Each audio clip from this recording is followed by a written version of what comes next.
বাংলাদেশ জামায়াতে ইসলামের আমির ডাক্তার শফিকুর রহমান বলেছেন, বিগত 15.5 বছরে জাতির পাশাপাশি সংবাদ মাধ্যমের ওপরও তাণ্ডব চালিয়েছিল ফ্যাসিস্ট সরকার। সংবাদ মাধ্যমে ঠিকভাবে ভূমিকা পালন করলে ফ্যাসিবাদের শাসন জেঁকে বসতে পারত না বলেও মন্তব্য করেছেন তিনি। দৈনিক সংগ্রামের সুবর্ণ জয়ন্তী অনুষ্ঠানে আমার দেশ সম্পাদক মাহমুদুর রহমান বলেছেন, কোন সরকারের আমলে লেখার অপরাধে যেন সাংবাদিকদের চাকরিচ্যুত করা না হয়। পরাগ আজিমের রিপোর্ট।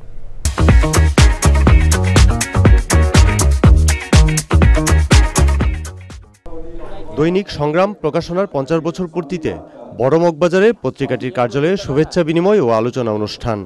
যোগ দেন রাজনীতিবিদ, সিনিয়র সাংবাদিক ও বিশিষ্টজনরা। শুভেচ্ছা বিনিময়ের পর বক্তৃতায় নিজেদের অনুভূতির কথা তুলে ধরেন তারা। সংগ্রাম হচ্ছে একটা প্রতীক, আধিপত্যবাদের বিরুদ্ধে প্রতীক, সম্প্রসারণবাদের বিরুদ্ধে প্রতীক।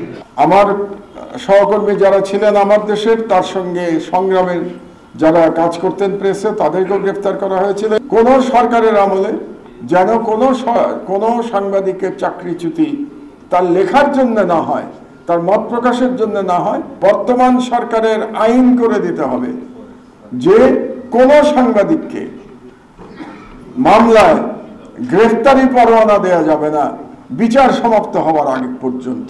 অনুষ্ঠানের প্রধান অতিথি জামায়াতে ইসলামীর আমির বলেছেন, ফ্যাসিস্ট সরকারের সময় দৈনিক সংগ্রাম সহ বিভিন্ন গণমাধ্যমের উপর নির্যাতন হয়েছে। জাতির উপর যেমন তাণ্ডব তারা চালিয়েছিল, এই সংবাদ জগতের উপর দিয়েও তাণ্ডব চালিয়েছিল। যদি জাতির দর্পণ হিসাবে সংবাদপত্র এবং বিভাগ হিসাবে সাংবাদিকরা ভূমিকা পালন করতেন, ফ্যাসিবাদী শাসন এইভাবে জাতির উপর জেঁকে বসতে পারত। নিউজটা একেবারেই সরাসরি সাদাকে সাদা বলবে, কালোকে কালো বলবে। ফ্যাসিবাদী আমলে এটা একেবারেই হয়নি। এখনো তার কিছু কালো ছায়া আমরা লক্ষ্য করি, কারণ রোগ যখন পুরানো হয়ে যায় এটাকে ক্রনিক ডিসিজ বলা হয়। ক্রনিক ডিসিজ কিন্তু সহজে সারে না, কিন্তু সারে, সময় লাগে। তা আমরা আশা করবো যে এটা সারবে, এটা থাকবে না। জামায়াত ছাড়াও বিভিন্ন রাজনৈতিক দলের নেতারা অনুষ্ঠানে বক্তৃতা করেন। পরাগ আজিম, চ্যানেল আই, ঢাকা।